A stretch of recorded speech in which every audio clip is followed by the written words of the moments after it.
আসসালামু আলাইকুম। আশা করছি সবাই ভালোই আছেন। শাপলা আনিস ব্লগসে আপনাদের সবাইকে স্বাগতম। আজকে আমি আপনাদের সঙ্গে লওলা মাছ রেসিপি শেয়ার করব।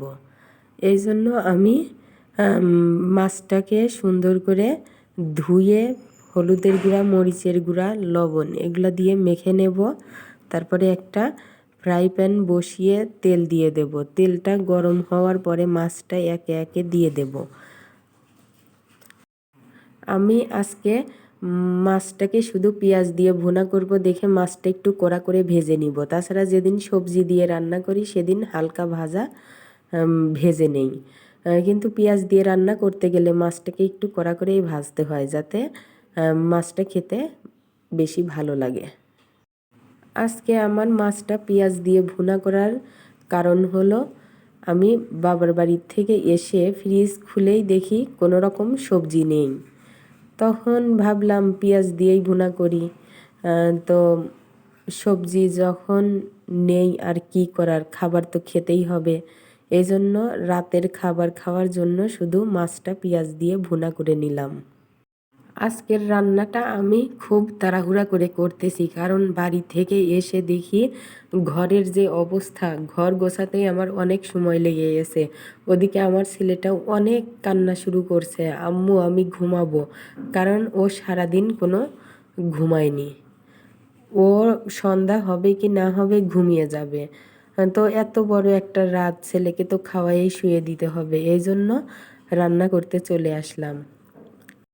মাছগুলো ভাজা হওয়ার পরে আমি তুলে নিয়েছি। তারপরে পেঁয়াজ কুচি তেলে দিয়ে ব্রাউন কালার করে ভেজে নেব। তারপরে কাঁচামরিচ বাটা, জিরা বাটা, রসুন বাটা, পেঁয়াজ বাটা এগুলা দিয়ে পেঁয়াজের মধ্যে একটু ভালোভাবে কষিয়ে নিতে হবে, যাতে কাঁচা ভাবটা না থাকে। তারপরে হলুদের গুঁড়া, ধনিয়া গুঁড়া, শুকনা মরিচের গুঁড়া এগুলা দিয়ে হালকা একটু পানি দিয়ে দিতে হবে, যাতে মশলাটা কষাতে গিয়ে পুড়ে না যায়। এদিকে লক্ষ্য রাখতে হবে, মশলাটা পুড়ে গেলে তরকারিটা কিন্তু কালো কালো হয়ে যাবে, ভালো লাগবে না খেতে। আমি শুধু আজকে পেঁয়াজ দিয়ে মাছটা রান্না করছি দেখে মশলা কষানো হওয়ার পরেই ঝোলের পানি অ্যাড করব। পানিটা দিয়ে পানিটা যখন বলক চলে আসবে তখন আবার মাছটা দিয়ে দেব। মাছ দিয়ে নেড়েচেড়ে ঢেকে দিব। তো এই মাছটা আমার ছেলে পছন্দ করে, এই জন্যই ওর বাবা বেশি বেশি এই মাছই নিয়ে আসে বাসায়। পাঙ্গাস মাছটা আমি খাই না অবশ্য, ওরা বাবা ছেলে খায়, কিন্তু আমি আনতে দেই না বাসায়। আমার কাছে খুবই বিরক্ত লাগে পাঙ্গাস মাছটা দেখলে, কিন্তু আমার ছেলে পাঙ্গাস মাছটাও ভালোভাবেই খায়। রান্নাটা প্রায় শেষের দিকে, তো আপনাদের সঙ্গে অনেক কিছুই শেয়ার করলাম।